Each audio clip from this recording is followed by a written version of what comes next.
સ્વામી વિવેકાનંદ અને વાંદરાઓનો પાઠ। આ ઘટના ત્યારે બની જ્યારે યુવાન નરેન્દ્રનાથ, જે પાછળથી સ્વામી વિવેકાનંદ તરીકે ઓળખાયા, સંન્યાસી બનીને ભારત ભ્રમણ કરી રહ્યા હતા।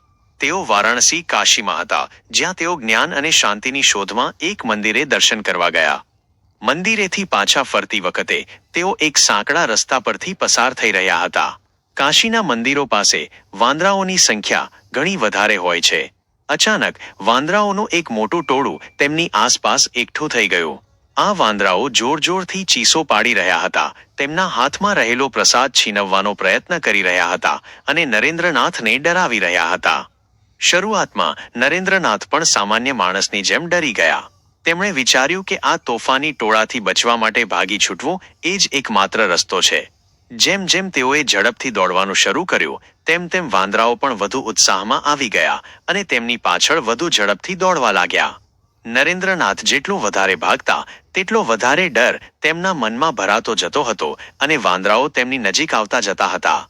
તેઓ લગભગ થાકી ગયા હતા અને હવે તેમને લાગ્યું કે તેઓ વાંદરાઓની પકડમાં આવી જશે। બરાબર તે જ ક્ષણે રસ્તાની બાજુમાં ઊભેલા એક વૃદ્ધ સંન્યાસીએ આખું દ્રશ્ય જોયું। તેમણે નરેન્દ્રનાથની આ ગભરાયેલી સ્થિતિ જોઈ અને જોરથી બૂમ પાડી, "વત્સ, ઊભા રહો, ભાગશો નહીં, પાછા ફરો અને તેમનો સામનો કરો." આ અવાજ જાણે કોઈ દૈવીય આદેશ હોય તેમ નરેન્દ્રનાથ અચાનક ઊભા રહી ગયા। તેમનો શારીરિક થાક અને માનસિક ડર એક જ ક્ષણમાં દૂર થઈ ગયા। તેમણે પાછળ ફરીને આંખોમાં સહેજ પણ ડર રાખ્યા વિના હિંમત અને આક્રમકતાથી વાંદરાઓના ટોળા તરફ જોયું।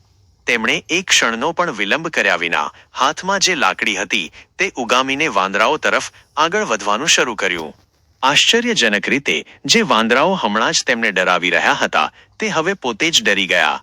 નરેન્દ્રનાથની હિંમત જોઈને તેઓએ એક ડગલું પણ આગળ ન ભર્યું। ઉલટાનું, તેઓ શાંત થઈ ગયા અને ધીમે ધીમે પાછળ હટવા લાગ્યા। થોડી જ પળોમાં વાંદરાઓનું આખું ટોળું ત્યાંથી ભાગી ગયું અને નરેન્દ્રનાથ શાંતિથી પોતાનો રસ્તો પાર કરી શક્યા। આ ઘટનાએ સ્વામી વિવેકાનંદને જીવનનો સૌથી મોટો પાઠ શીખવ્યો, જે તેમણે પાછળથી સમગ્ર વિશ્વને આપ્યો। ડરપોક લોકોથી ડરશો નહીં। જો તમે જીવનની મુશ્કેલીઓ કે ડરથી ભાગશો, તો તે વાંદરાઓની જેમ તમને વધુ હેરાન કરશે। પણ જો તમે હિંમત સાથે ઊભા રહીને તેનો સામનો કરશો, તો તે આપોઆપ જ નબળા પડી જશે અને ભાગી જશે। તમને સ્વામી વિવેકાનંદના અન્ય કયા પ્રસંગ વિશે જાણવું ગમશે, જેમ કે શિકાગોમાં તેમનું ભાષણ અથવા તેમની યાદશક્તિનો પ્રસંગ?